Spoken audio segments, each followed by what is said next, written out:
घर घर का श्रृंगार सनातन।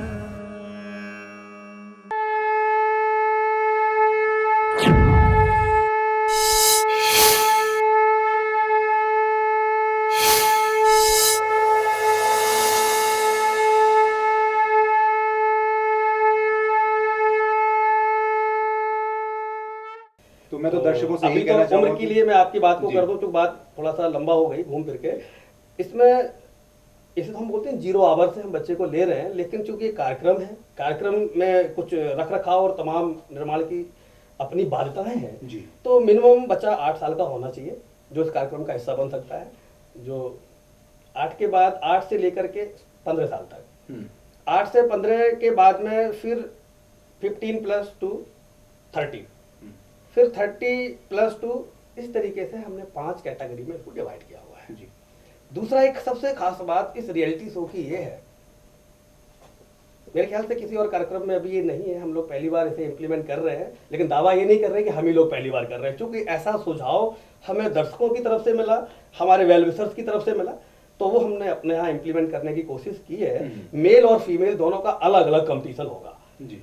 कंपटीशन भले ही साथ साथ दिखाई जा रहा है, आपको देख रहे हैं, लेकिन हम मेल को मेल के साथ और फीमेल को फीमेल के साथ कंपेराइज करेंगे। आपको नहीं लगता ये बहुत बड़ा चुनौती का काम होगा? हाँ, इसलिए कहता हूं क्योंकि हमारे अपने वेल विशर्स, हमारे जो कार्यक्रम को देखने वाले मुख्य दर्शक, जो इस कार्यक्रम की रीढ़ की हड्डी है, दर्शक अगर ये चाहता है और ये कहता है कि मेल और फीमेल दोनों की बनावट, दोनों की बातचीत के तरीके, दोनों के सुर में बहुत अंतर है, तो हम उन दोनों को आपस में कैसे कंपटीशन करा सकते हैं कि इसका भजन बढ़िया है लड़के का या लड़की का? नो, लड़के उनकी वॉइस फ्रीक्वेंसी, उनका तारत आवाज का अलग है। फीमेल की वॉइस, उसकी टेंसिटी, उसका तारत अलग है। हम नहीं कह रहे, साइंस भी कह रही है, आपके कान भी यही कह रहे हैं, महसूस भी कर रहे हैं जी।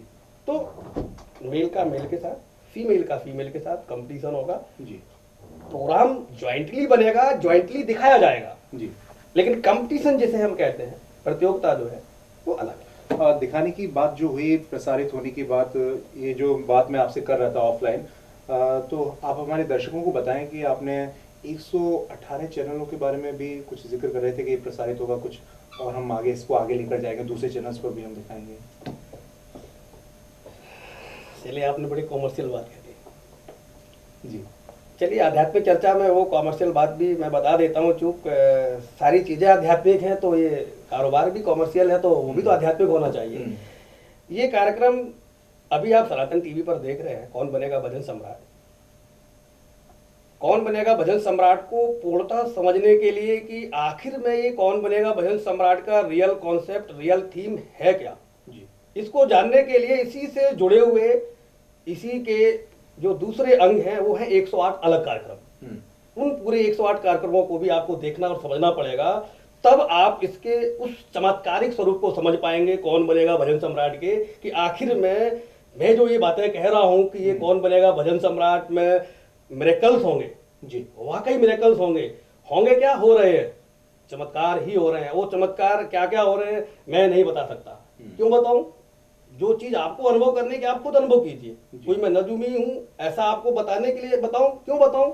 आप खुद वो कर सकते हैं। जैसे कि आप खाना खाते हैं, खाना खाने के बाद मुंह में रखना निवाला और उसको चबा करके निगलना तक आपके हाथ में, इसके बाद पूरा प्रोसेस कौन करता है? नहीं पता ना, ऑटोमेटिक होती है, पता है ऑटोमेटिक होती है, हमें कुछ नहीं करना होता है एफर्ट। ऐसे ही कौन बनेगा भजन सम्राट का हिस्सा बनकर, चाहे भजन गाकर, चाहे भजन सुनकर, चाहे भजन लिखकर, किसी भी तरीके से आप हिस्सा जब बनते हैं, आप भजन में हो जाते हैं। जब आप भजन में हो जाते हैं, यानी कि वो निवाला आपने अंदर कर लिया, फिर ऑटोमेटिक प्रोसेस शुरू होती है। आपका जीवन अब कहाँ जाएगा, किस मोड़ पर जाएगा, कैसे जाएगा, ये आपको डिफाइन नहीं करना, आपको डिसाइड नहीं करना। वो वही करेगा जिसने वो जीवन दिया है, और जीवन आपको दिया किसने? उसी ने दिया है जो आपके अंदर है, अभी हम सबके अंदर है। चूंकि वक्त हमारे पास कम है, जाते जाते बस मैं आपसे ये जानना चाहता हूँ, मीडिया डेवलपमेंट ऑफ इंडिया के जो सीईओ है मिस्टर बालाजी महाराज, वो भी इस प्रोग्राम से जुड़े हुए हैं, उनके बारे में आप हमें कुछ बताएं। बड़ा अच्छा सवाल है आपका, लेकिन समय कम। मैं अपनी बात को 1 मिनट में खत्म करता हूँ।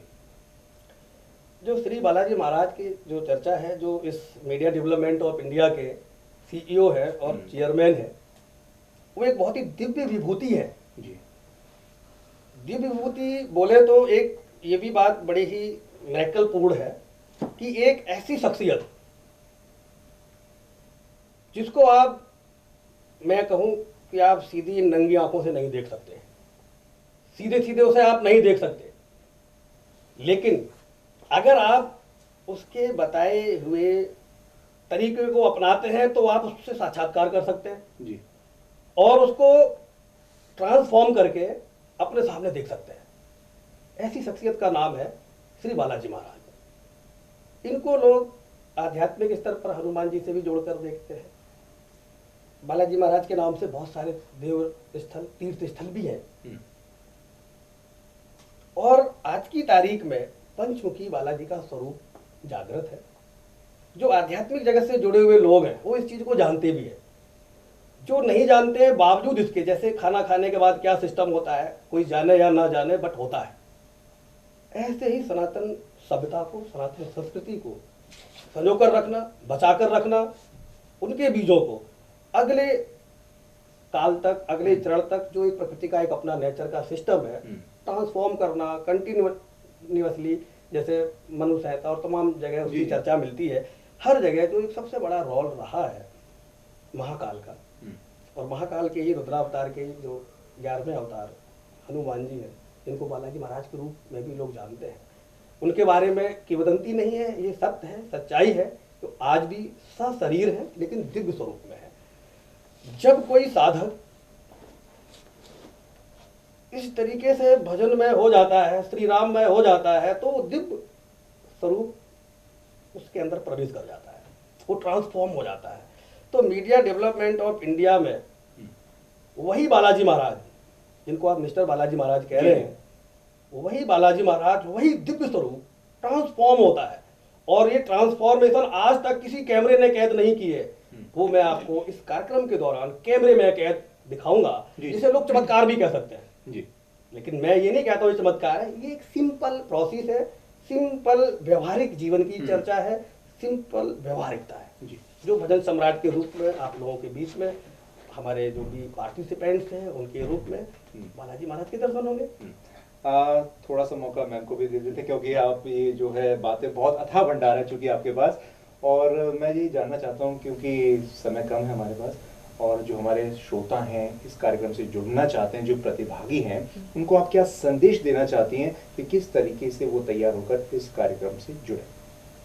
हाँ बिल्कुल, बहुत अच्छा सवाल है ये कि आप जब भी ऑडिशन के लिए आएँ तो प्लीज़ खुद को प्रिपेयर करके आइए, अपनी तैयारी कीजिए। अगर सीखने का टाइम मिलता है तो आप इन बिटवीन सीखिए उसको, जो कमियां हैं वो टीचर आपके बताएंगे, और उसके बाद ऑडिशन देने आए, ताकि हम नहीं चाहते कि कोई यहाँ से बिना सिलेक्ट हुए जाए। तो प्लीज़ तैयारी करके आइए, रियाज करके आइए, जो टैलेंट आपके अंदर है उसको निखारिए, और जो आपके टीचर आपको सिखा रहे हैं, गुरु आपको सिखा रहे हैं, उसको उनको सम्मानित करिए। आप यहाँ आके अगर सेलेक्ट नहीं होते, कोई बुराई नहीं है इसमें कि आप सेलेक्ट नहीं हुए, नेक्स्ट टाइम आएंगे तो होगा। एक होता है कि अगर हम आज यहाँ पे हैं तो हम इसका जो श्रेय देते हैं वो हम अपने गुरु को देते हैं, तो उस चीज़ का थोड़ा सा मान रखिए तो ज़्यादा अच्छा है जी। तो दोस्तों, बातों बातों में ये बात सामने आ चुकी है कि कमर कस लीजिए, रियाज शुरू कर दीजिए और अपने आप को तैयार रखिए, और देखिएगा ये मंच आपका बेसब्री से इंतजार कर रहा है। इस चर्चा में मेरे साथ जुड़े रहे मिस्टर कुलदीप सिंह राजपूत जी, साथ ही साथ फेमस सिंगर रागिनी माथुर जी, आप दोनों का बहुत बहुत धन्यवाद। धन्यवाद। और अधिक जानकारी के लिए आप देखते रहिए सनातन टीवी, और मैं चाहता हूं अभी आपसे शुभ विदा। नमस्कार।